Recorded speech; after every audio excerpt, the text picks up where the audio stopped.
Hello বন্ধুরা, কেমন আছো তোমরা? আশা করছি সবাই ভালো আছো, আমিও ভালো আছি। তো আজকে আমি এসেছি একটা চিকেন রেসিপি নিয়ে। ওই প্রত্যেক দিনের আলু দিয়ে মাংস দিয়ে ঝোল আমাদের খেতে ভালো লাগে না সত্যিকারে। তাই আজকে আমি একটু নতুনত্ব কিছু ট্রাই করলাম, সেটাই তোমাদের সাথে শেয়ার করছি। এরকমভাবে ট্রাই করে দেখো, এই মাংসটা খেতে কিন্তু সত্যিই খুব ভালো লাগে। তা চলো আমি আজকে কীভাবে মাংসটা রান্না করলাম সেটাই তোমাদের সাথে শেয়ার করছি। এখানে আমি 1 কেজি মাংস নিয়েছি, ভালো করে ধুয়ে নিয়েছি। এর মধ্যে আমি দিয়ে দিলাম পরিমাণ মতন লবণ, আর দিয়ে দিচ্ছি এখানে লেবুর রস। এখানে লেবুর অনেকগুলো বীজ পড়ে গেছে, সেগুলো তুলে নিই। এবং লেবুর রসটা দিয়ে ভালো করে মাংসটাকে আমি ভালো করে মাখিয়ে নেব। মাখিয়ে এটাকে আমি আধা ঘন্টার জন্য রেখে দেবো। দেখো এখানে ভালো করে মাখানো হয়ে গেছে। দেখো এখানে মশলার জন্য আমি নিয়েছি রসুন, কাঁচা লঙ্কা, আদা, পেঁয়াজ, কাঁচা লঙ্কা কুচানো, আর নিয়েছি টমেটো। তো প্রথমে আমি মশলাগুলোকে পেস্ট করে নেব।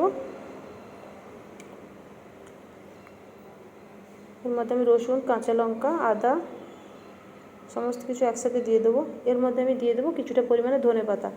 এই ধনেপাতাটার জন্যই চিকেনটা বেশি খেতে ভালো লাগে আরও।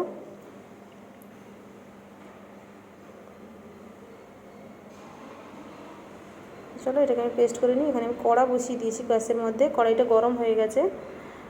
কড়াইতে এবারে তেল দিয়ে দিই।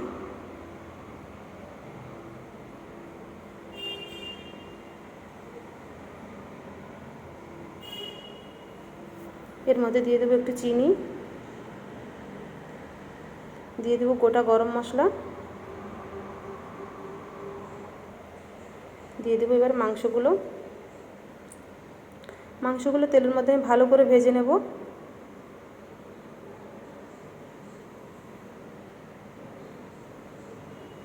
এই মাংসগুলো কিন্তু এমনি আলু দিয়ে ঝোলের থেকে অনেকটাই বেশি খেতে ভালো লাগে।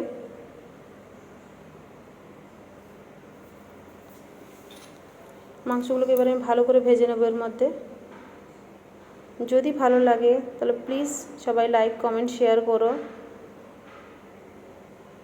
আর অবশ্যই একবার এইভাবে করে ট্রাই করে দেখো বাড়িতে, সত্যিই খেতে খুব ভালো লাগে। এর মধ্যে আমি মশলা বাটাগুলো এবারে দিয়ে দেবো। এই ধনেপাতাগুলো যে বাটা আছে, ধনেপাতার গন্ধটা যখন মাংসের মধ্যে ঢোকে না, খুব সুন্দর লাগে মাংসটা খেতে। এমনিতে মাংসের একটা আঁশটে গন্ধ থাকে, এই ধনেপাতা বাটাটা দেওয়ার জন্য মাংসের মধ্যে আঁশটে গন্ধটা থাকে না, খেতে খুব সুন্দর লাগে।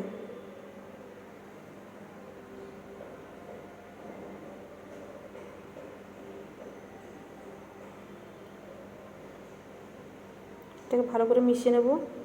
তো সবাইকে বলছি এটা একবার হলেও একবার বাড়িতে বানিয়ে খেয়ে দেখো কেমন লাগে। বাড়িতে বানিয়ে খেয়ে অবশ্যই কমেন্ট করবে কেমন হয়েছে।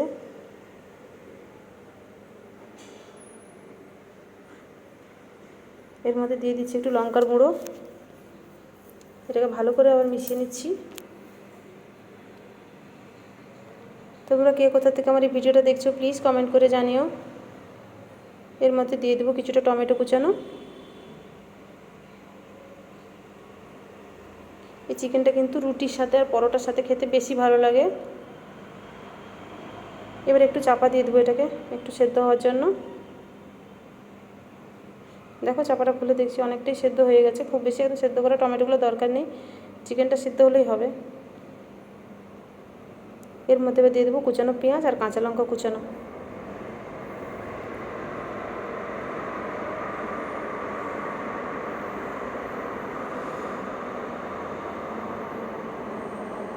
এই তরকারিটা রুটি পরোটার সাথে সত্যিই খেতে খুব ভালো লাগে। বৃষ্টির দিনে এই চিকেনটা হলে তো আর বলতে হয় না। আমার ছেলে তো একদম উঠে পড়ে বসে পড়ে খাওয়ার জন্য। আমি আরেকটু চাপা দিয়ে দিলাম সেদ্ধ করার জন্য।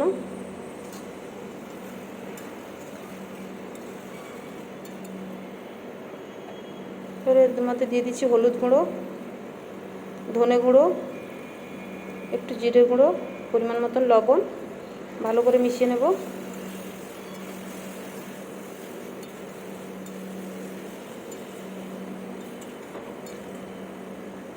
সামান্য একটু মশলা ধোয়া জলটা দিয়ে দেবো এর মধ্যে।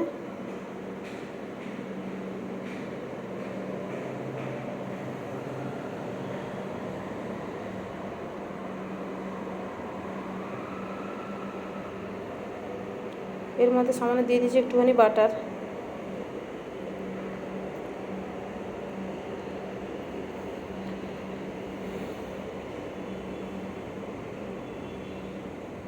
ভিডিওটা ভালো লাগলে অতি অবশ্যই লাইক কমেন্ট করো, একটু পাশে থাকো।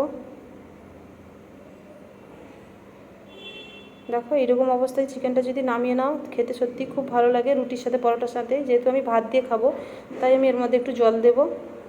আমি একটু গ্রেভি গ্রেভি করে নামাবো, নাহলে লুচি পরোটার সাথে এইরকমভাবে নামিয়ে নিলে খেতে সবথেকে বেশি ভালো লাগে। আমি একটু গ্রেভি করবো, নাহলে ছেলে ভাত দিয়ে খাবে, তো তার জন্য আমি এতে জল দিয়ে দিলাম একটু। এবার এটা ভালো করে ফুটে উঠলে এর মধ্যে কিছুটা পরিমাণে ধনেপাতা কুচানো দিব আমি।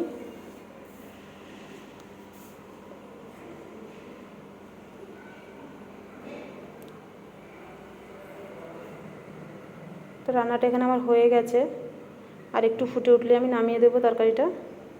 তো কেমন হয়েছে অবশ্যই জানাবে।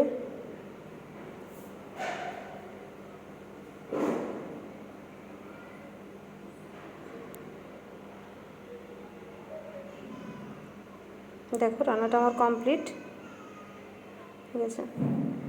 রান্নাটা কেমন হয়েছে অবশ্যই জানিও। তোমরা কে কোথা থেকে দেখছো সেটাও জানিও। আমার বড় ছেলের খিদে পেয়ে গেছে, তার জন্য আমি ভাতটা ওকে বেড়ে দেবো, তারপরে আমি ছোটো ছেলেকে খাওয়াবো।